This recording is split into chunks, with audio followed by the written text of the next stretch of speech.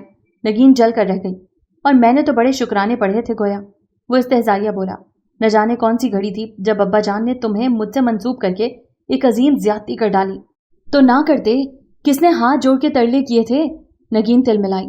تم تو بچپن سے ہی میرے متھے لگ گئی تھیں، پالنے میں لیٹی انگوٹھا چوس رہی تھی، اور میری بھولی اماں اس کی اسی چیپ ادا پر قربان ہو کر اپنے گلے کی مالا سے بھی ہاتھ دھو بیٹھی۔ یہ جو اس نے مالا پہن رکھی ہے نا، میری اماں نے جذبات میں آ کر پہنا دی تھی۔ اب تک پچھتاتی ہے میری طرح۔ اسے ہمیشہ نگی کو جلا کر لطف آتا تھا۔ میری اماں کی مجھ سے محبت تمہاری طرح ملاوٹ شدہ نہیں ہے۔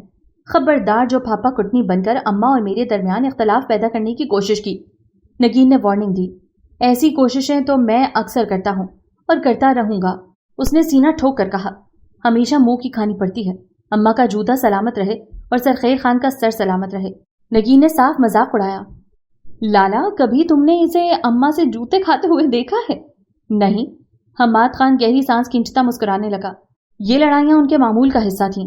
جو دن ان دونوں میں جھگڑے کے بغیر گزر جاتا تھا، اس دن گھر والے سخت پریشان ہو اٹھتے تھے۔ ان دونوں کی باقاعدہ احوال پرسی کی جاتی تھی کہ شاید ناسازی تباہ کے پیش نظر دونوں طرف امن اور خاموشی ہے۔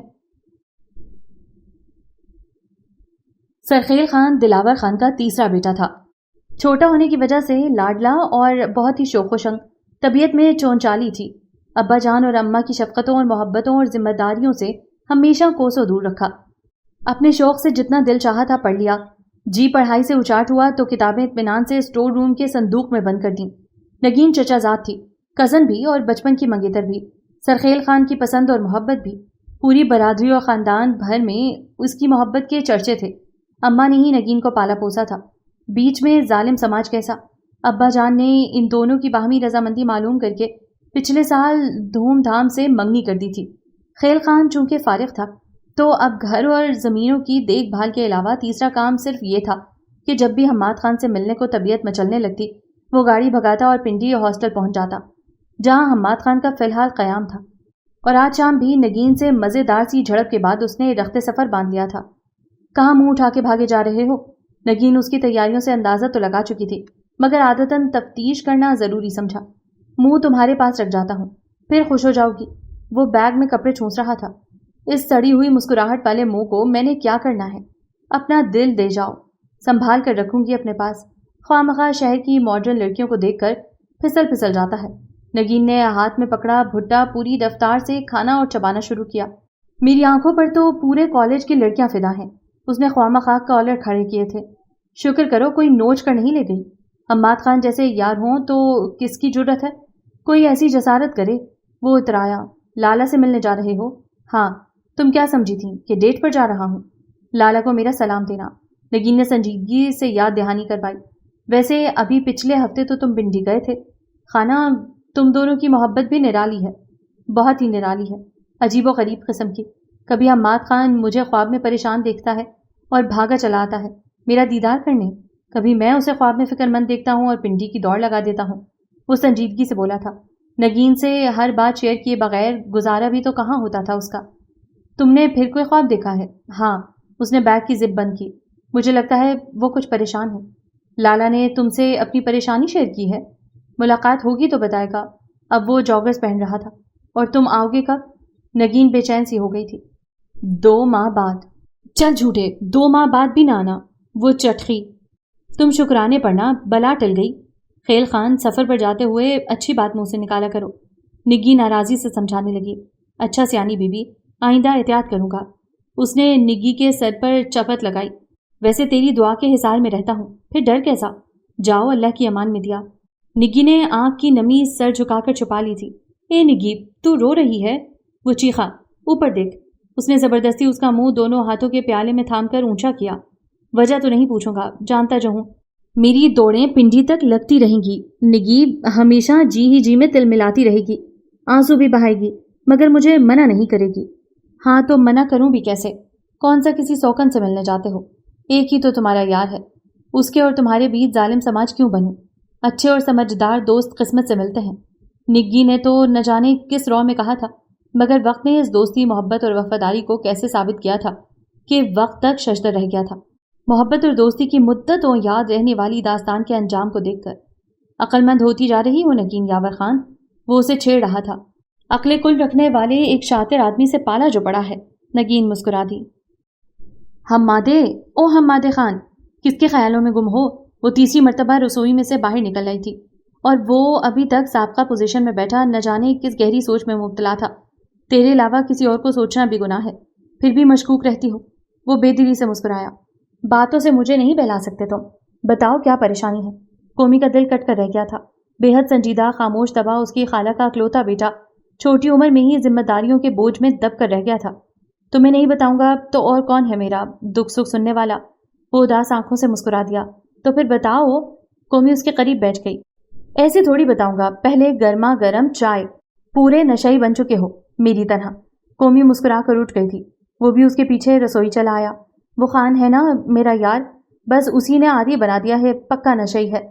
تم کچھ بتانا چاہ رہے تھے؟ وہ چائے کا پانی چولہے پر چڑھا کر اس کی طرف متوجہ ہوئی۔ اماں کو دوا دی تھی؟ ہاں، خالہ سو چکی ہیں۔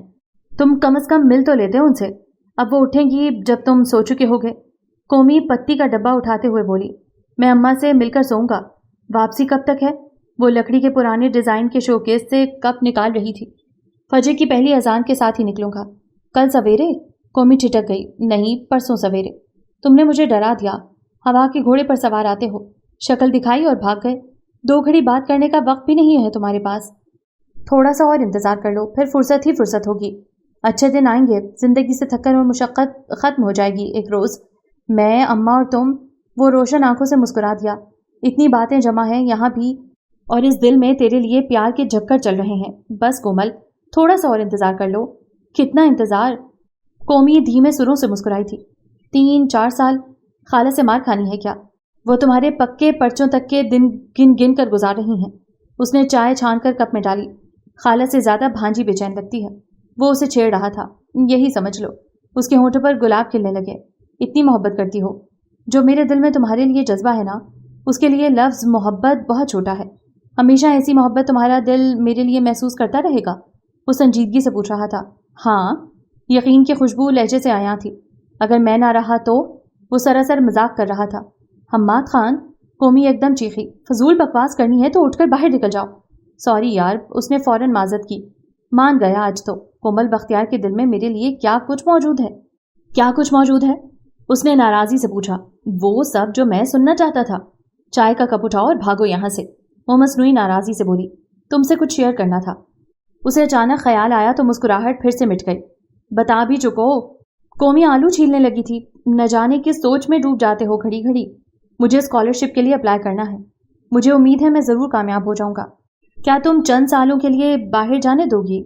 باہر کہاں؟ اس کے ہاتھ سے چھری اور آلو گر گیا۔ لندن۔ حماد خان، قومی ٹھٹک گئی۔ یہ تو کمٹمنٹ کا حصہ نہیں تھا۔ وہ رو دینے کو تھی۔ اتنی لمبی جدائی کا تو اس نے تصور بھی نہیں کیا تھا۔ باہر سے ڈگری لاؤں گا تو اور اچھی نوکری ملے گی، ہمارے حالات بدل جائیں گے۔ اس نے کومل کے لرزیدہ ہاتھوں کو اپنے گرم ہاتھوں میں لے کر دبایا۔ میں تمہیں زندگی کی ہر سہولت مہیا کرنا چاہتا ہوں، وہ سب کچھ جس کی تمنا ہر لڑکی کو ہوتی ہے، مگر میری تمناؤں کا دائرہ اتنا وسیع نہیں ہے حماد خان۔ میری تمنا صرف تم ہو۔ قومی کی آنکھ سے ایک آنسو ٹوٹ کر گر پڑا۔ ہمیں بہت زیادہ کی چاہ تو کبھی نہیں رہی، نہ مجھے نہ تمہاری بوڑھی ماں کو۔ ہم کب تک معمولی چیزوں کے لیے ترسیں گے؟ تم دیکھ لینا کومل، میں یہاں اس گیسٹ ہاؤس کو ایک نیا روپ دوں گا، یہاں ایک بہت اچھی عمارت تعمیر کرواؤں گا۔ میں تمہیں پردیس جانے نہیں دوں گی، جو کچھ کرنا ہے یہیں رہ کر کرو، ہماری آنکھوں کے سامنے۔ قومی کا انداز دو ٹوک تھا۔ یہاں رہ کر بھلا میں کیا کر سکوں گا؟ بہت زیادہ سرمائے کی ضرورت ہے، مجھے اپنا کاروبار کرنا ہے۔ ہم تھوڑے میں گزارا کر لیں گے۔ وہ اپنی بات پر اڑی رہی۔ صرف کہنے کی باتیں ہیں، جب شادی ہوگی، خاندان بڑھے گا، پھر ضروریات کا پتہ چلے گا۔ میں خالہ کو بتا رہی ہوں۔ وہ غصے سے دھپ دھپ کرتی اٹھ گئی۔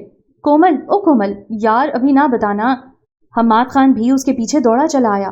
خالہ، سمجھا لو اپنے اس بیٹے کو، ہاتھ سے نکلا جا رہا ہے۔ وہ دھاڑ سے دروازہ کھولے اندر داخل ہوئی تھی۔ خالہ نیند پوری کر چکی تھی، اینک تلاش کر رہی تھی۔ اسے دیکھ کر حیران ہو گئی۔ کہاں جا رہا ہے؟ اس وقت کہیں جانے کی ضرورت نہیں، باہر نکلے تو ٹانگیں توڑ دوں گی۔ خالہ نہ جانے کیا سمجھی تھی۔ خالہ یہ انگریزوں کے ملک جا رہا ہے۔ اس وقت خالہ نے دل تھام لیا۔ حمادے یہ میں کیا سن رہی ہوں؟ اماں پڑھنے کے لیے جانا چاہتا ہوں، اگر آپ دونوں معزز خواتین اجازت دیں گی تب۔ وہ روحانسا ہو گیا تھا کہ دونوں طرف سے توپوں کے منہ کھل گئے تھے۔ میری طرف سے صاف انکار ہے۔ خالہ آگ بگولا ہو گئیں، اور میری طرف سے بھی۔ اس نے بھی اعلان کیا، تو وہاں میموں سے دل لگا لے، اتنا پاگل سمجھ رکھا ہے مجھے۔ خالہ کی دور اندیشی کی کومی دل سے قائل ہو گئی۔ اور کیا، آپ نے ٹھیک کہا خالہ۔ اماں ایسا ہرگز نہیں ہوگا، تیرے پاس کیا ضمانت ہے؟ بڑے دیکھے ہیں دعوے کرنے والے۔ خالہ ناراض ہو گئیں۔ یہ تو نے سوچا بھی کیوں؟ اماں آپ دونوں کو بہتر زندگی دینے کے لیے۔ ہم دونوں اب بھی بہتر زندگی جی رہے ہیں، اور بہتری ہمیں نہیں چاہیے۔ اپنے چند جیسے پتر کو پردیس بھیج دوں، کوئی میم متھے لگ گئی تو پھر کیا ہوگا؟ خالہ کی پریشانی بجا تھی۔ اماں میمیں اب پاکستانیوں کی باتوں میں نہیں آتی، وہ زچ اٹھا۔ میں صرف پڑھنے کے لیے جانا چاہتا ہوں۔ ادھر کالج اسکول ختم ہو گئے ہیں، 16 جماعتیں پاس کر لی ہیں، اور کتنی جماعتیں پڑھنی ہیں؟ کیا 17ویں اور 18ویں جماعت کا اسکول نہیں ہے یہاں؟ خالہ نے سادگی سے پوچھا۔ نہیں اماں، اس نے مختصر کہا۔ اب 18ویں اور 17ویں جماعت کی بھلا کیا تشریح کرتا؟ اماں تو بال کی کھال اتارنے بیٹھ جاتی تھیں۔ پتر 16 جماعتیں کافی ہیں۔ کیوں قومی پتر، میں ٹھیک کہہ رہی ہوں نا؟ خالہ نے قومی سے بھی تائید چاہی تھی۔ اس نے شد و مت سے اسبات میں سر ہلایا۔ جی خالہ۔ دیکھ حمادے، ان بوڑھی آنکھوں کو اور نہ ترسا، مجھ میں انتظار کا دم نہیں میرے بچے۔ خالہ آبدیدہ ہو گئیں۔ اماں میں تو قسمت آزمائی کرنا چاہتا ہوں، اگر اللہ کو منظور ہوا تو میری خواہش پوری ہو جائے گی۔ وہ بے دلی سے بولا۔ وہ ان دونوں کو بھلا کیا بتاتا؟ جدائیاں تو اسے بھی گوارا نہیں تھی، مگر مجبوریاں اور رزق نہ جانے کہاں کہاں باندھے لے جاتا ہے۔ بس میں نے کہہ دیا ہے کہ تو کہیں بھی نہیں جا رہا۔ خالہ ضدی لہجے میں گویا ہوں۔ اگر شادی کر کے جاؤں تو پھر؟ اس نے اچانک ایک انوکھی بات کہہ دی تھی۔ لمحہ بھر کو دونوں ہی خاموش ہو گئیں۔ ایسا ممکن ہے؟ خالہ نے خوشی سے لرزیدہ آواز میں کہا تھا۔ قومی خاموش تھی۔ بھلا وہ اس موضوع پر کیا بولتی؟ شرم سے زبان تالو سے چپک گئی تھی۔ ناممکن بھلا کیا ہے؟ وہ مسکرا دیا۔ تو نے میرے من کی بات چرا لی ہے پتر۔ خالہ کو بیٹے پر ٹوٹ کے پیار آیا تھا۔ اور آپ کے من میں کیا کھچڑی پک رہی ہے؟ کچھ بولیے نا، خاموش کیوں ہو گئیں اب؟ ابھی تو تڑتڑ جواب دیے جا رہی تھیں۔ حماد خان کو اسے ستانے میں خوب مزہ آنے لگا۔ اپنی رائے کا اظہار کیجیے، آپ کی مرضی بھی بہت اہمیت رکھتی ہے۔ خالہ کے سامنے کیا بولوں؟ قومی نے اسے آنکھیں دکھائیں۔ یہی کہ میں شادی کروانا چاہتی ہوں۔ وہ آنکھوں میں شرارت لیے مسکرا رہا تھا۔ بکو نہیں اماں، یہ کومل نہیں مان رہی، مجھے آنکھیں دکھا رہی ہے کہ آپ کو سمجھاؤں، 2-4 سال ٹھہر جائیں۔ وہ اسے تپا رہا تھا۔ قومی پتر بدشگونی کی باتیں مت کرو، خیر سے اتنے طویل عرصے بعد اس آنگن میں خوشی اترے گی، پھر حماد باہر چلا جائے گا، میرے پاس تم ہوگی، تم دونوں کے بچے ہوں گے، وقت گزرتے پتہ بھی نہیں چلے گا۔ خالہ مستقبل کی پلاننگ میں مصروف ہو گئی تھی۔ حماد خان اسے میٹھی نظروں سے دیکھتا اماں کی طرف متوجہ ہوا۔ پیاری اماں، بچوں کی آمد تک تو میں نہیں رکوں گا۔ کیا مطلب ہے تیرا؟ خالہ کو غصہ آ گیا۔ مطلب مجھے تو جلد ہی جانا ہوگا۔ پھر بھی کب؟ دونوں کی آنکھوں میں سوال اتر آئے۔ یہی 3-4 ماہ بعد۔ پتر شادی کی تیاری نہیں کرنی کیا؟ خالہ تو پریشان ہو اٹھیں۔ برادری کو روٹی کھلاؤں گی، دھوم دھڑکا کروں گی۔ اماں 2-4 مہینے کم تو نہیں؟ سب کچھ تم نے اور قومی نے ہی کرنا ہے، میرے تو ہاتھ ابھی سے پھولنے لگے ہیں۔ وہ سچ مچ بوکھلا گئی تھیں۔ سب کچھ ہوگا اماں، آپ فکر نہ کریں۔ کیوں کومل صاحبہ؟ حماد خان بڑی دلکشی سے مسکرایا۔ مجھے کیا پتا، قومی جزبوز سے بولی۔ پتر شادی کا سرخ جوڑا خریدنا، شہر سے لے کر آنا، آج کل کے فیشن کے مطابق۔ خالہ کی آنکھوں میں ستارے جگمگانے لگے۔ اماں آپ ساتھ چلنا، اپنی پسند سے خریدنا۔ خود بخود گفتگو کا موضوع بدل گیا تھا۔ نہ پتر، قومی کو ساتھ لے جانا، جس نے پہننا ہے وہ خود ہی خریدے گی۔ گورا رنگ ہو تو لال رنگ بڑھا ہی اٹھتا ہے۔ خالہ تصور کی آنکھ سے شاید قومی کو دلہن بنا دیکھ رہی تھی۔ بس سرخ جوڑا ڈن ہوا۔ کیوں کومل؟ وہ اسے ٹھوکے دیے جا رہا تھا۔ انسان بن جاؤ حمادے۔ اس نے دانت پیسے۔ زیادہ چھچورے مت بنو۔ اماں یہ کومل کچھ کہہ رہی ہے۔ وہ اسے جی بھر کے آج ستانا چاہتا تھا۔ کیا؟ خود پوچھیں۔ اپنا دامن اس نے صاف بچا لیا۔ قومی کیا بات ہے، لال جوڑا نہ صحیح، جو مرضی خرید لینا، خالہ نے پچکار کر کہا۔ ان کا خیال تھا قومی کو لال رنگ بھا نہیں رہا۔ خالہ سرخ رنگ ہی اچھا ہے۔ اس نے پھر سے دانت پیسے۔ تو پھر؟ خالہ حیران ہوئی۔ اماں آپ کی ہونے والی بہو اور حالیہ بھانجی کہہ رہی ہے کہ زیور گہنے نہیں دیں گی کیا؟ میں نے کب کہا؟ قومی چیخ پڑی۔ ابھی میرے کان میں کہا ہے؟ خالہ جھوٹ بول رہا ہے یہ، وہ چلائی۔ یہ چلانا دھارنا ذرا کم کر دو، گلے میں خراجیں پڑ جائیں گی۔ حماد خان نے ایک مخلصانہ مشورہ دینا چاہا۔ اور تم نے جھوٹ بولنا اور غلط بیان کب سے جاری کرنا شروع کر دیے ہیں؟ سیاست دانوں کے پتر، میرے سے بات کر، بچی کے کان میں کیوں گھس رہا ہے؟ خالہ نے تل ملا کر کہا۔ اس کی خسر پسر ان کے کانوں تک پہنچ نہیں پا رہی تھی۔ کان کا پردہ چیک کر رہا تھا۔ وہ گڑبڑایا۔ تو نے حکمت کا علم کب سے سیکھا؟ ابھی 10 منٹ پہلے۔ وہ ہنسا۔ مخول نہ کر میرے ساتھ، انہوں نے مصنوعی ناراضی سے کہا۔ تو پھر کس کے ساتھ مخول کروں؟ اس نے معصومیت سے پوچھا۔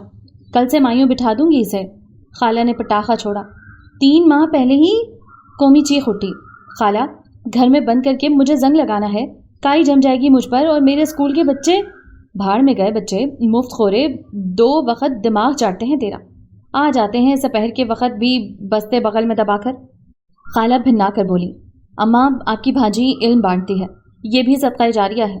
ارے بھوسا بھرا ہے ان کے دماغوں میں، یہ خواہ مخواہ کھوپڑی کھپاتی ہے۔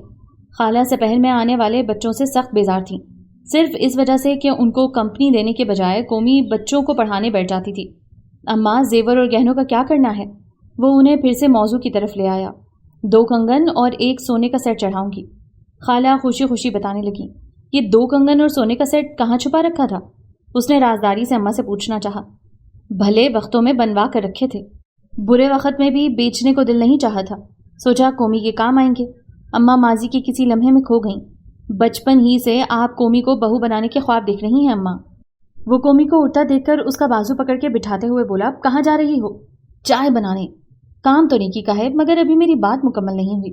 وہ اس کا ہاتھ دباتے ہوئے بولا، جا کہاں رہی ہو؟ ابھی تو ولیمے کے ڈریس کو ڈسکس کرنا ہے۔ اس نے پھر سے قومی کو چھیڑا۔ کیا کرنا ہے پتر؟ خالہ نے نا سمجھی کے عالم میں بیٹے کی طرف دیکھا۔ اماں، ولیمے کے جوڑے کی بات کر رہا ہوں، کیسا ہونا چاہیے یہ تم دونوں آپس میں صلاح کر لو۔ انہوں نے کھلے دل سے اجازت دی۔ دیکھ لو میری اماں کتنی براڈ مائنڈڈ ہے۔ وہ فخریہ مسکرایا۔ اب بتاؤ ولیمہ والے روز کیا پہنو گی؟ جہاں مادے دیکھ نہیں رہے، وہ شرما رہی ہے۔ خالہ کو بھانجی کی پتلی حالت پر ترس آ گیا۔ قومی، 3 پیالے کڑک سی چائے کے ساتھ گڑ کی مٹھائی لے کر آ۔ انہوں نے بیٹے کی شوق نظروں سے قومی کو بچانا چاہا۔ آج میری اماں اس خوشی کے موقع پر جی بھر کے بد پرہیزی کرنا چاہتی ہیں۔ حماد خان ناراضی سے جتاتے ہوئے بولا، تمہاری شادی کے بعد سے پرہیز شروع کروں گی۔ وہ بیٹے اور بھانجی دونوں کو بیک وقت تسلی دے رہی تھیں اور وہ دونوں ایک دوسرے کو دیکھ کر مسکرا دیے۔ دھرتی کے پیٹ سے ٹھنڈے میٹھے پانی کا چشمہ پھوٹتا تھا، جس کا شفاف پانی ندی میں جا گرتا۔ بستی کے اکثر لوگ یہی پانی پینے کے لیے استعمال کرتے تھے۔ وہ اسکول سے واپسی پر دہشت خان کے گھر چلی گئی تھی۔ اس کی ماں بیمار تھی، حکیم کی دوائی سے افاقہ نہیں ہوا تھا۔ شہر لے جانے کی طاقت دہشت خان کے باپ میں کہاں تھی؟ اپنی استطاعت کے مطابق علاج معالجہ کروا رہا تھا۔ اس کا دل بہت برا ہو رہا تھا، نہ جانے کیوں، اور وہ سوچ رہی تھی کہ اس بستی میں ایک معالج کا ہونا کس قدر ناگزیر ہے۔ نہ معالج تھا، نہ اچھی دوا تھی، اور زندگی کو سسک سسک کر دم ہی تو توڑنا تھا۔ وہ گھر جانے کے بجائے ندی کے کنارے اپنے مخصوص پتھر پر بیٹھ گئی تھی۔ چھوٹے چھوٹے کنکر پانی میں پھینکتے ہوئے اسے پتہ ہی نہیں چلا تھا کہ کب دبے قدموں سے حماد خان چلا آیا تھا۔ مجھے معلوم تھا کہ تم اسی جگہ پر بیٹھی کسی سوچ میں گم ہوگی۔ کیا سوچا جا رہا ہے؟ وہ اس کے قریب دھم سے بیٹھ گیا۔ تم کب آئے ہو؟ غیر متوقع حماد خان کو دیکھ کر اس کی آنکھیں ستاروں کی طرح چمکنے لگیں۔ ابھی کچھ دیر پہلے، وہ اپنے ہاتھ میں دبا سیب قومی کو تھماتے ہوئے بولا تھا۔ گھر نہیں چلنا کیا؟ یہاں کچھ دیر بیٹھنا چاہتی ہوں۔ اس کا انداز پرسوچ تھا۔ کیا سوچ رہی ہو؟ وہ نرمی سے پوچھنے لگا۔ اس بستی میں کوئی ڈاکٹر نہیں آ سکتا؟ کتنے ڈاکٹر آئے اور گئے، کمبخت ٹکتے نہیں۔ وہ قومی کی سنجیدگی کی وجہ سمجھ کر سر ہلاتے ہوئے بولا تھا۔ مستقل انتظام نہیں ہو سکتا، زکام اور بخار کی دوا لینے کے لیے اتنی دور جانا پڑتا ہے۔ زچہ بچہ کے علاج کی کوئی سہولت نہیں۔ زچگی کے دوران کئی عورتیں جاں بحق ہو جاتی ہیں۔ بچے پیدائشی بیماریوں میں مبتلا ہوتے ہیں اور مرض کی تشخیص کرنے والا کوئی نہیں۔ قومی کے لہجے میں بے پناہ تھکن تھی۔ میں خان سے بات کروں گا، اس کے پاس یقیناً کوئی حل ضرور ہوگا۔ حماد خان نے اپنے دوست کا نام لیا تھا، شاید وہ سن نہیں سکی تھی۔ اس کا دھیان دہشت خان کی بیمار ماں میں اٹکا ہوا تھا۔ تم نے بتایا نہیں، کیسے اچانک آنا ہوا؟ گھر چلو گی تو خود بخود پتہ چل جائے گا۔ وہ مسکرایا۔ ایک سرپرائز ہے تمہارے لیے۔ کیا لائے ہو؟ خود دیکھ لینا۔ وہ اس کے تجسس کو ہوا دینا چاہتا تھا۔ بتا دو۔ ہرگز نہیں، اس نے نفی میں سر ہلایا۔ کیا ہو سکتا ہے؟ وہ سوچنے لگی۔ نکاح کا جوڑا لائے ہو؟ کچھ دیر سوچنے کے بعد وہ مسکراتے ہوئے کہہ رہی تھی، ہاں کچھ اور بھی ہے۔ اس نے بھی پر خاصا زور دیا تھا۔ کیا؟ وہ متجسس سی کھڑی ہو گئی۔ دونوں 10 منٹ کا فاصلہ 25 منٹ میں طے کر کے آئے تھے۔ باتوں اور چٹکلوں کے دوران حالانکہ حماد خان بہت کم گو تھا اور کومل ذرا سخت مزاج رکھتی تھی، مگر حماد خان کے لیے اس کے دل میں اور لفظوں میں نرمی ہی نرمی تھی۔ بڑی عجیب سی محبت دونوں کے درمیان پروان چڑھی تھی۔ کبھی اظہار کی ضرورت ہی محسوس نہیں ہوئی تھی۔ خوشبو کی طرح کچھ کہتی، بولتی، سنتی اور احساس دلاتی محبت۔ میرے ساتھ آؤ۔ وہ خالہ کے کمرے کی طرف بڑھنے لگی تھی جب حماد خان اس کا ہاتھ پکڑے ایک دوسرے کمرے کی طرف لے آیا۔ یہ کیا ہے؟ قومی حیران سی دیکھتی رہ گئی۔ چمکتا دمکتا فرنیچر، کلر ٹی وی، شیشے کا نفیس ریک، لکڑی کی دیدہ زیب الماری، منقش پلنگ، صوفہ۔ حماد خان، اس کی بھلا کیا ضرورت تھی؟ وہ پلٹ کر اسے دیکھنے لگی۔ اتنا خرچہ کر دیا، یہ پیسے بچا کر رکھتے۔ تمہیں میرا سرپرائز پسند نہیں آیا؟ وہ بددل سا ہو کر پوچھنے لگا۔ بہت اچھا ہے، نیا نیا اور انوکھا۔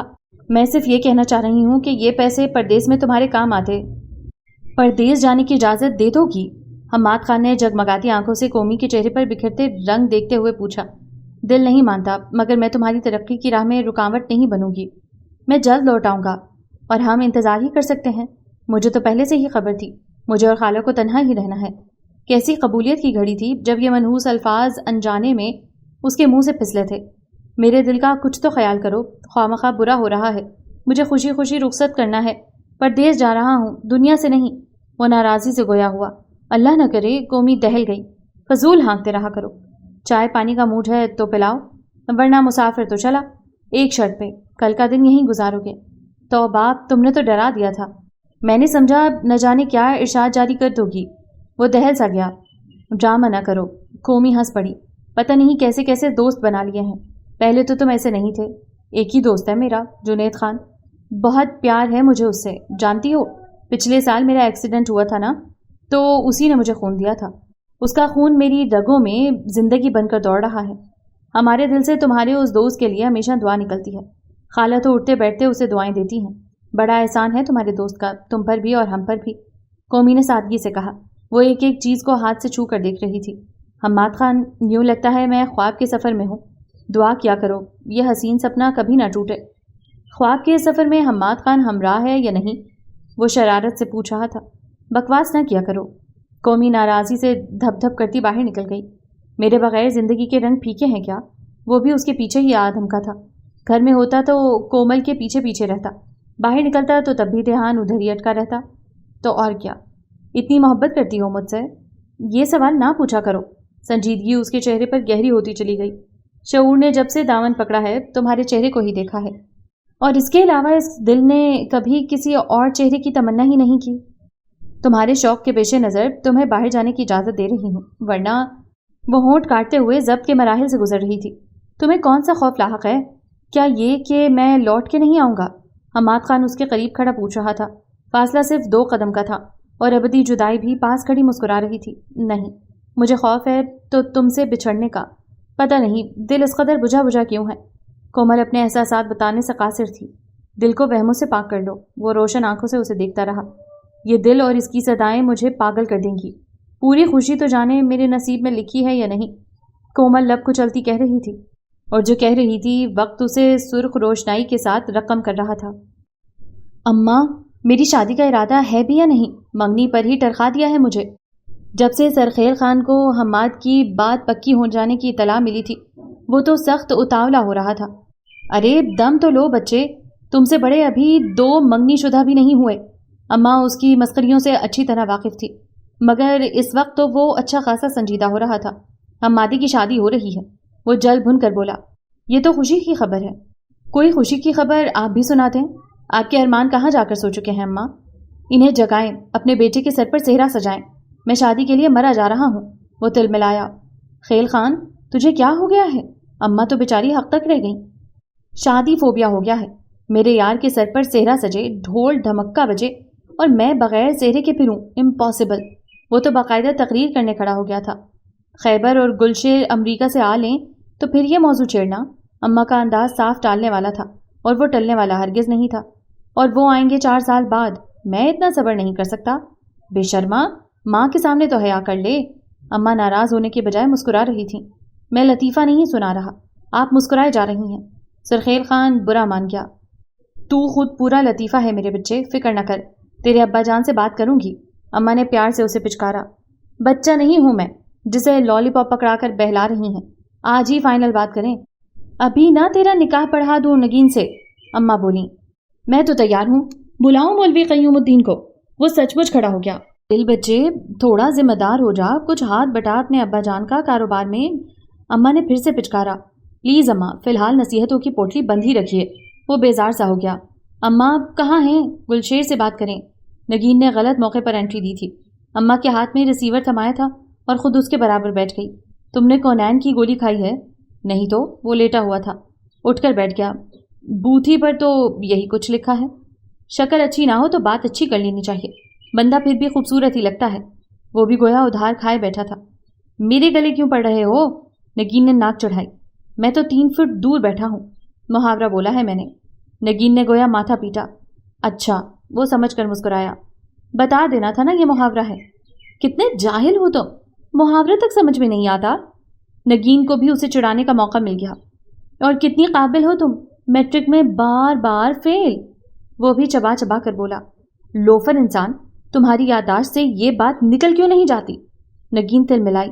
یہ لوفر انسان تمہارا شوہر بننے والا ہے۔ اس نے کالر کھڑے کیے۔ کب؟ نگین کی آنکھیں حیرت سے پھیل گئیں۔ عنقریب، وہ دن دور نہیں جب تم میری کنیز بن جاؤ گی، وہ شاہانہ انداز میں بولا تھا۔ منہ دھو رکھو اپنا، میں اس نام نہاد منگنی کو توڑ بھی سکتی ہوں۔ نگین نے اسے دھمکانا چاہا۔ کیسے؟ وہ حیران ہوا۔ ایسے، نگین نے انگوٹھی اتار کر اس کی طرف اچھالی تھی، جسے سرخیل خان نے مہارت سے کیچ کر لیا۔ اور میں پتہ ہے کیا کروں گا؟ کیا کرو گے؟ نگین نے بھویں اچکا کر پوچھا۔ یہ انگوٹھی کسی خوبصورت لڑکی کی حسین انگلی میں پہنا دوں گا، کم از کم انگوٹھی کی قیمت تو وصول ہو جائے گی۔ اس نے نگین کو بری طرح سے چڑھایا تھا۔ میری انگوٹھی واپس کرو، نگین چیخی۔ ہرگز نہیں، یہ انگوٹھی اب تمہیں نہیں ملے گی۔ وہ انگوٹھی کو ہتھیلی پر رکھے باریک بینی سے اس کا جائزہ لے رہا تھا۔ کسے دو گے؟ وہ دھاڑی، وہی جو اس کی اصل حقدار ہوگی۔ زندہ نہیں چھوڑوں گی میں اس لومڑی کو، نگین نے دانت پیسے۔ کون لومڑی؟ وہی جو، نگین گڑبڑا کر رہ گئی، کیونکہ انگوٹھی پھر سے اس کی گود میں گر چکی تھی۔ تم نے خود کو ٹھیک پہچانا، سر خیل خان نے قہقہ لگایا تھا۔ خیل خان، بہت برے ہو تم، وہ تنتنائی۔ ارے پھر سے جھگڑنے لگے؟ اماں فون سن چکی تھیں، انہیں ایک دوسرے کے بخیے ادھیڑتے دیکھ کر سر تھامے بیٹھ گئیں۔ چھوڑیے اماں، میری تعریفوں پر خواہ مخواہ وقت ضائع کریں گی۔ یہ بتائیے گلشیر کیا کہہ رہا تھا؟ وہ بھی کمال کا اداکار تھا، فوراً موضوع بدل گیا۔ خیر سے خیبر خان اور گلشیر واپس آ رہے ہیں، اماں سرشاری سے بتا رہی تھی۔ کب؟ وہ دونوں چلا اٹھے۔ اگلے ہفتے، اماں خوشی خوشی بتانے لگیں۔ یاہو! ان دونوں نے جوش کے عالم میں نعرہ لگایا۔ خیبر خان اور گلشیر کے واپس آتے ہی گھر میں خوشیوں کی بارات اتر آئی تھی۔ بیٹوں کی وطن واپسی اور وہ بھی اعلیٰ ڈگریوں کی ہمراہی کے ساتھ ابا جان کا سینہ فخر سے پھلا گئی تھی۔ وہ اکثر کہتے تھے، خیل خان ہمارا لاڈلا بیٹا ہے، مگر اس نے ہمیں تعلیم کے معاملے میں خاصا مایوس کیا ہے۔ اماں کے سوئے ہوئے سارے ارمان جاگ گئے تھے۔ بیٹوں کو دیکھتے ہی ان کی شادیوں کے لیے سرگرم عمل ہو گئیں۔ گلشیر خان کے لیے اپنی بھانجی مروت کو سلیکٹ کر لیا گیا تھا، اور خیبر خان جیسے چاکلیٹی ہیرو کے لیے کوئی لڑکی نظر میں جچ نہیں رہی تھی۔ ابھی لڑکیاں دیکھنے کا سلسلہ جاری تھا جب خیبر خان نے نرم نرم الفاظ میں دھماکہ کر دیا تھا، اور حیرانی کی بات یہ تھی کہ ابا جان نے سوچ سمجھ کر اس کی خواہش پر سر تسلیم خم کر دیا۔ یہ خبر جنگل کی آگ کی طرح ہر طرف پھیل گئی۔ خیبر خان نے ابا جان سے نگین کے ساتھ کی خواہش کا اظہار کیا تھا۔ اس کے خیال میں نگین جیسی سادہ مزاج سیدھی سادی گھریلو لڑکی بہت مناسب تھی۔ وہ خود بہت سادہ مزاج رکھنے والا اعلیٰ سوچ کا حاصل نوجوان تھا۔ تمام عمر امریکہ میں گزارنے کے باوجود یورپ کے ماحول نے اس کے کردار پر کوئی اثر نہیں کیا تھا۔ مضبوط، شاندار اور ہر لحاظ سے مکمل۔ ابا جان نے سوچا، غور کیا اور خیبر خان کے حق میں فیصلہ سنا دیا۔ جس نے سنا گویا دھک سے رہ گیا، حتیٰ کہ اماں بھی گھبرا اٹھیں۔ خان جی، یہ آپ نے کیسا فیصلہ سنا دیا؟ نگی تو خیل خان کی منگ ہے، بچپن کی منگ۔ میں نے بہت سوچ سمجھ کر فیصلہ کیا ہے۔ نگی اور خیل خان کے حق میں یہی بہتر ہے۔ مجھے نگی بھی عزیز ہے اور خیل خان بھی۔ نگی کی یہی مناسب عمر ہے، اور اس کے لیے خیبر خان جیسا سمجھدار ذمہ دار شخص ہی بہتر رہے گا، جبکہ خیل خان میں بہت بچپنا ہے، ابھی شادی کے لائق نہیں، کھیلنے کودنے کی عمر ہے اس کی، ذمہ داریوں کا بوجھ ابھی اسے لادنے کو دل نہیں مانتا۔